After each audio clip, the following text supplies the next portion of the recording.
Without realizing it, it has come upon oneself. Time flies by so quickly. It came without us noticing. Upon oneself. When tuberculosis comes, it's too late for regrets.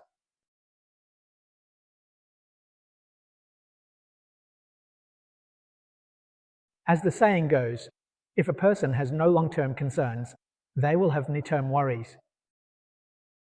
The meaning of this saying is profound. What does long-term concerns mean? Have you thought about your old age? Have you thought about your illness? Have you thought about your death? Have you thought about the afterlife? Only when a person can think about these things can it be called foresight.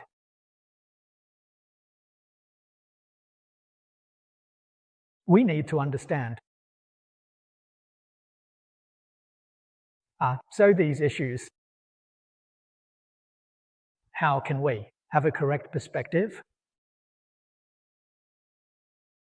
How can we ensure that in this life we do not age? Do not get sick. This is called right knowledge and right view. Don't think, oh, I will get old in the future. I need to save some money. Think of some way to support myself in old age. In the future, I might get sick, so I need to save some money for medical expenses. And when I die, what should I do? Funerals. I need to prepare for that too. So if you have this mindset, that is not foresight but full of worries. You are completely wrong. If you start preparing for old age, before you are even old, you'll age quickly because you've already prepared for it, haven't you? If you're not sick now, but you've set aside money for medical expenses, how won't you fall ill?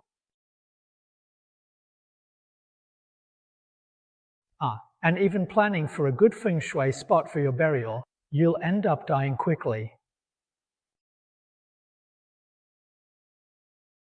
Is it all wrong? If you truly think about these things, quickly study the teachings of the Great Vehicle. The Infinite Life Sutra of Mahayana Buddhism truthfully teaches us how not to age, how not to get sick, how not to die. These three major issues, Buddhism truly provides solutions for us. Completely and perfectly resolved. Being reborn in the Western Pure Land is not death, it's living without flaws.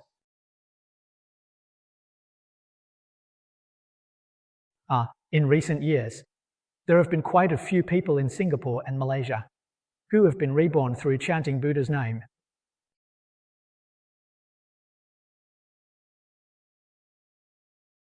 The layperson from Lim Chu Kang who assists with rebirth ceremonies has helped many, probably more than anyone else. He is reborn. The phenomenon witnessed with one's own eyes, the auspicious signs of rebirth, is living while alive, not after death.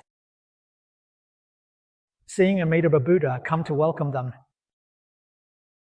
telling the people nearby that Buddha has come and they are going with him. They go with him, leaving behind this worthless body, discarding it. Letting go of everything in the body and mind, and finally, even letting go of this worthless body. They went with Amitabha Buddha to the Western Pure Land of ultimate bliss, reborn from a lotus flower. That body is like a diamond, indestructible. You see, often explained as the true essence of the scriptures. The appearance is as good as Amitabha Buddha's. Not just 32 features, but 80 kinds of excellence. Why can he go Because he can let go. When did he let go? He let go right now. It's not about waiting until the last moment to let go. Because he let go now. He won't age or get sick.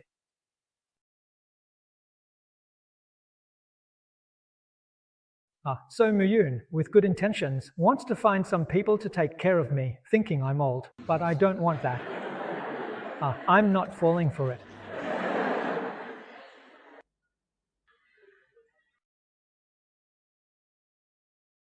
When you study Buddhism, you need to understand the principles of Dharma, this truth. Sai, this is the truth. So, doing all these things aligns with worldly, human emotions.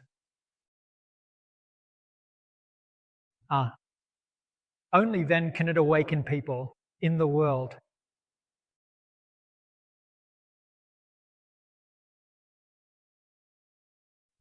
So although the scripture indeed only has 4 lines and 12 characters, it talks about the process of a monk practicing and studying Buddhism and learning the path. It's described quite perfectly. Every word and sentence contains infinite meanings, doesn't it? Let's look at the 5th small section. The 5th item among these 8 items will definitely benefit in subduing the end of the month. These 2 sentences are extremely important. They relate to our entire life, the success or failure of our practice.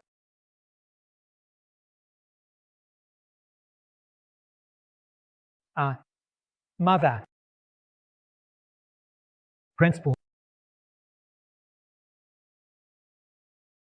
within all karmic obstacles.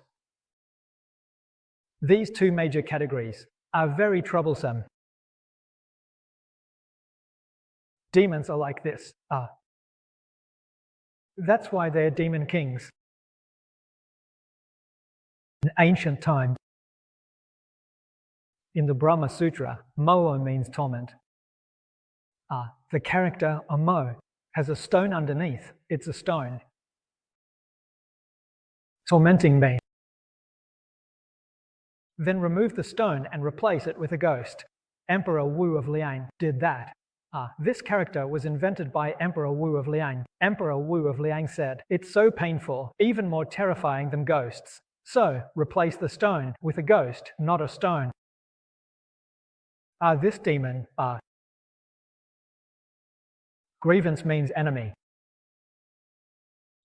So it's, this is about complaints, debt collection, and repayment. This enemy is called a creditor enemy. Buddha tells sutras, if there is good aftermath, food becomes an enemy. The Buddha, this is well said. What is food? The monk Sha steals, commits adultery, lies, slanders, and speaks harshly, along with greed, anger, and ignorance. This is our prophet. Our thoughts and actions fall into these 10 categories, and the enemy is already there. It tells us to take action. So the 10 good deeds of Buddhism are the aftermath. The most sincere old friend. We should be pure and good and stay away from enemies.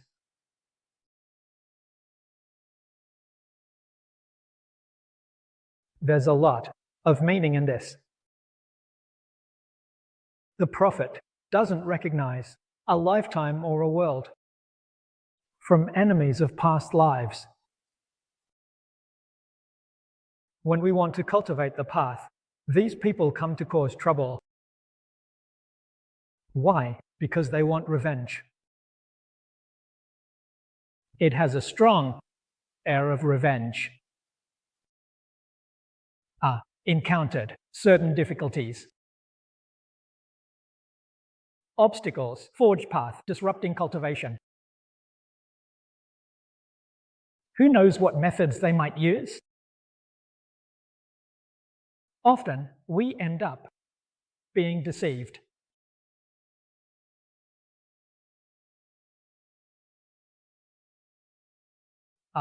Demons and ghosts are now in this society. You could say there are too many. According to the Sutra, the Dharma ending age refers to our current era. This is a prophecy made by Shakyamuni Buddha 3,000 years ago. Learning and thinking methods are countless. They are everywhere. Buddha's teachings seem plausible but are not. They always cause you to feel troubled. They always prevent you from finding peace. How do we distinguish these demonic intentions? We use our crystal as a standard. It's very effective. A crystal's overall guideline for cultivation consists of 5 words: purity, equality, and awareness. We abstain from people, matters, and things to make us feel a pure, equal, and enlightened mind. This is the right path. This is correct, no matter how well it is spoken. If it disrupts our pure mind, disrupts our sense of equality, and causes us confusion and delusion, then this teaching is definitely a false path, not the right path. The Buddha says here, we must use the power of concentration and wisdom. Subdue and do not delight. If you have concentration, it means you have control over yourself.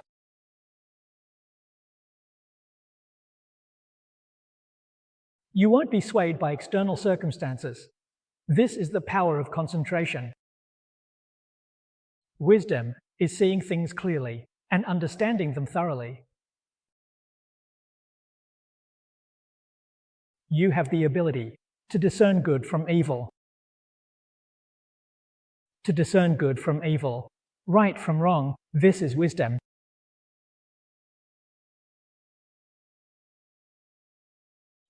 Then you won't be saddened by all the people, matters, and things in the external world. Temptations.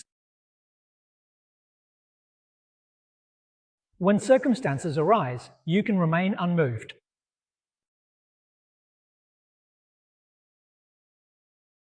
Only then can we subdue certain fortunes. On the path to enlightenment, obstacles, adversaries, and creditors. There are so many. Without concentration and wisdom, how can you possibly achieve success in this life?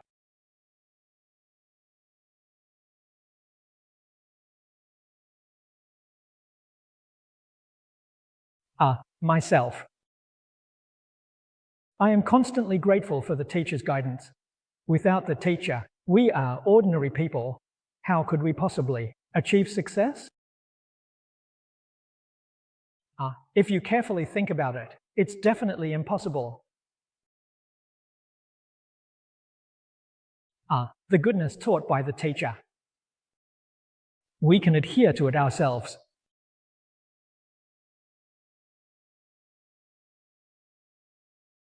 Although the teacher is humble, we, as students, respect him. The teacher himself doesn't dare to consider himself a master. Humility is admirable.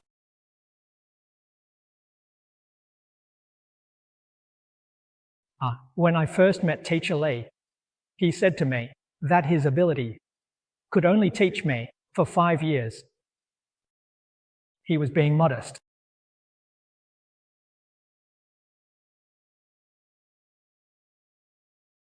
Its purpose is to hope that I can listen to its teachings. 5 years. 5 years without leaving him. 5 years adhering to his rules.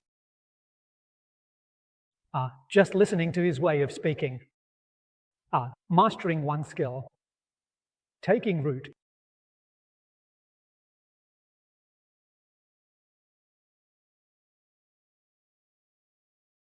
This root is deep. Strength is determination.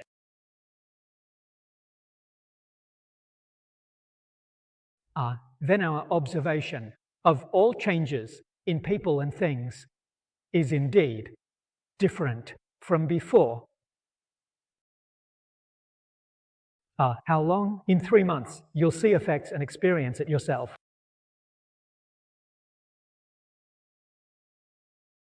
Initially, the teacher was quite strict with us.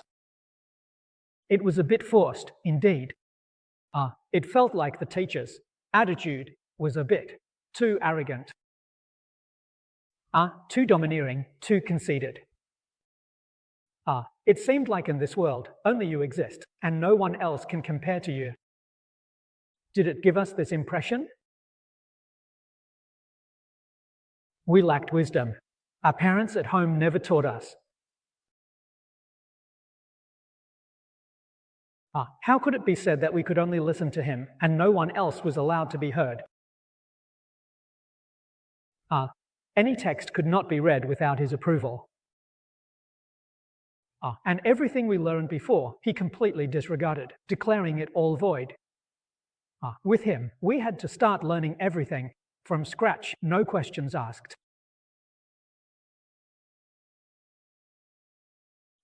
At least we still had a bit of good roots and blessings. We were truly willing to listen and accept. We followed the teachings and acted accordingly. But after doing this for 3 months, we discovered it ourselves. There were indeed benefits. The mind became clear and pure. After 3 months, you could not hear anything. Did you stop listening to anyone speaking? Yes, sealed, right? The teacher's curriculum was limited, and nothing else was allowed to be seen. Your eyes were also covered. Not seeing or hearing any Dharma, gradually the mind became settled. This method was used to teach us to cultivate meditation. Meditation can lead to enlightenment. And after 3 months, when you listen to others speak and observe everything, you feel smarter than before. Hey, things I didn't understand before when listening, I now understand. I've gained a bit of ability to read between the lines and observe expressions. After 6 months, it becomes very noticeable. I have a heartfelt admiration for the teacher. I realized how brilliant this method of the teacher is.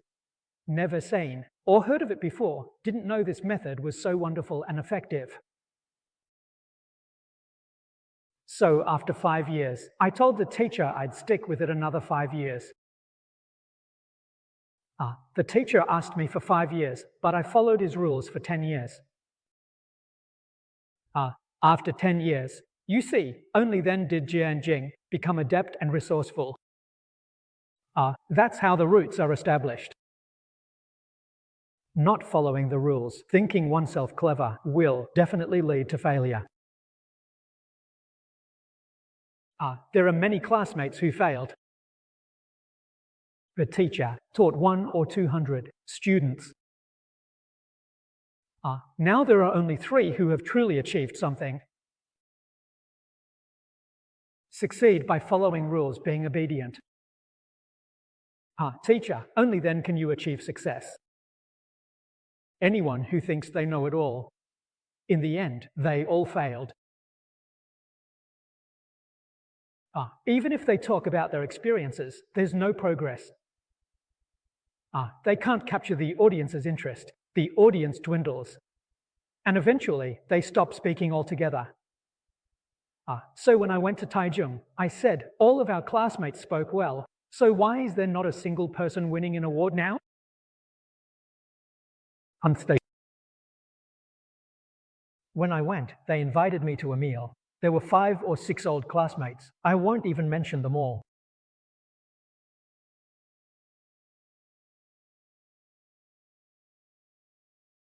So you can't.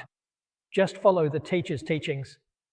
If you lack determination, perseverance, and patience, how can you achieve anything? This is a great undertaking. Studying Buddhism is a greater endeavor than any worldly pursuit. In the world, the greatest undertaking. It's establishing a national government, founding a dynasty, establishing a country. That's the greatest worldly endeavor.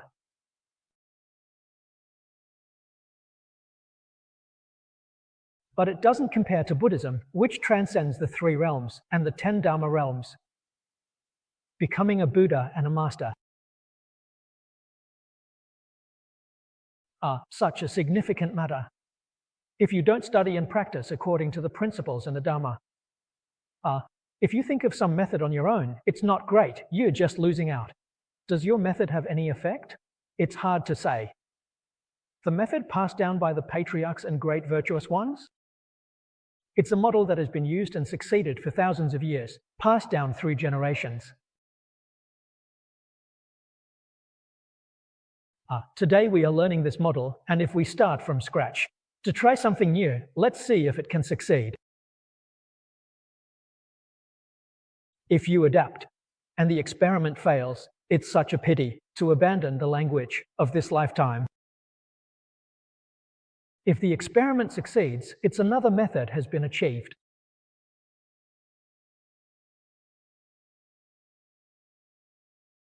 So we ourselves are not of the highest caliber. Following the old path is reliable. Don't talk about being of the highest caliber. All Buddhas and Tathagatas show why in this world now we use the 8 appearances to attain enlightenment. Why not establish a new set of rules? A form. Why stick to the old methods? These 8 appearances to attain enlightenment are for all Buddhas. The established rules for enlightening sentient beings. It's a set of rules. All Buddhas and Tathagatas appear in the world. They all follow the rules. Shakyamuni Buddha adhere to the rules of the ancients, the rules of the ancient Buddhas.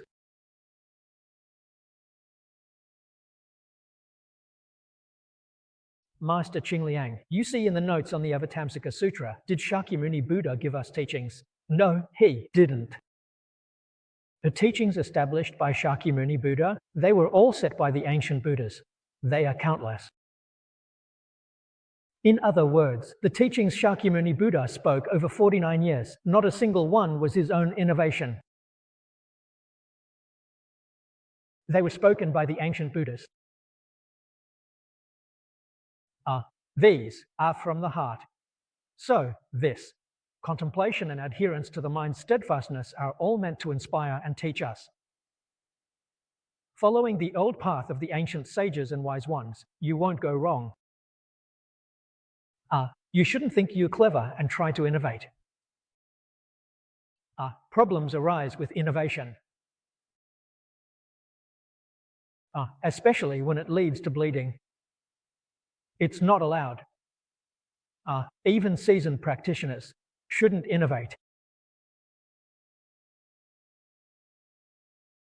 Straying from the principles, the methods must not be changed. The practice can be adapted to the times. Like our lecture hall, we've modernized it.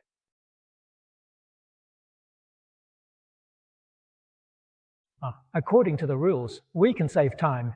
In the past, the sitting ritual required sitting for 40 minutes. Nowadays, people are busy with work. How can they afford to waste 40 minutes? So we've simplified the ritual. Explanations now. This is acceptable. Our lecture hall has been modernized, and that's acceptable. Well, that's no big deal. If you try to establish a new set of rules from a theoretical or methodological standpoint, it would be an error. So in theory, in principle, and in method, we must follow the old rules of the ancient sages. Galay Buddhist communities should establish a chanting hall. Originally, the main idea was to discuss with me about the chanting hall. Adopt the old rules of Master Yingguang. We shouldn't try to create something new. We can't surpass the ancients.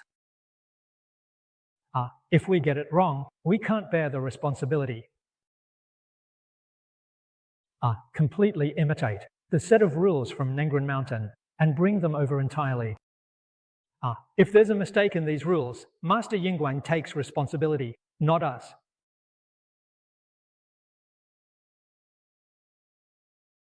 That's good. We have a way to avoid responsibility. All right, time's up for today. I'll stop here.